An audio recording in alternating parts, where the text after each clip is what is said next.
ಪದಗಳ ವಿಧಗಳು. ವಸ್ತುವಾಚಕಗಳು. ರೂಢನಾಮ, ಅಂಕಿತನಾಮ, ಅನ್ವರ್ಥನಾಮ. ಗುಣವಾಚಕಗಳು. ವಸ್ತು, ವ್ಯಕ್ತಿ, ಗುಣ, ಸ್ವಭಾವ ತಿಳಿಸುವ ವಿಶೇಷಣಗಳು. ಉದಾಹರಣೆ ಸಿಹಿ, ದೊಡ್ಡ, ಒಳ್ಳೆಯ. ಪರಿಮಾಣವಾಚಕಗಳು. ವಸ್ತುವಿನ ಅಳತೆ, ಗಾತ್ರ ಹೇಳುವ ಪದಗಳು. ಉದಾಹರಣೆ ಹಲವು, ಕೆಲವು, ಅಷ್ಟು, ಇಷ್ಟು. ದಿಕ್ವಾಚಕಗಳು. ದಿಕ್ಕುಗಳ ಹೆಸರನ್ನು ಸೂಚಿಸುವ ಪದಗಳು. ಉದಾಹರಣೆಗೆ ಉತ್ತರ, ಪೂರ್ವ, ಮೂಡಣ, ತೆಂಕಣ, ಬಡಗಣ. ಸಂಖ್ಯೆಯ ವಾಚಕಗಳು.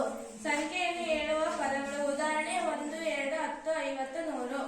ಸಂಖ್ಯೆಯ ವಾಚಕ. ಸಂಖ್ಯೆಯಿಂದ ಕೂಡಿದ ವಸ್ತುಗಳನ್ನು ಹೇಳುವ ಪದಗಳು. ಉದಾಹರಣೆ 6ನೇ, 7ನೇಯ. ಭಾವನಾಮ.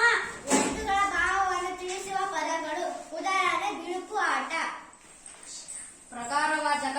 ವಸ್ತುಗಳ ಸ್ಥಿತಿ ತಿಳಿಸುವ ಪದಗಳು. ಉದಾಹರಣೆ ಅಂಥದ್ದು, ಇಂಥದ್ದು. ಸರ್ವನಾಮ.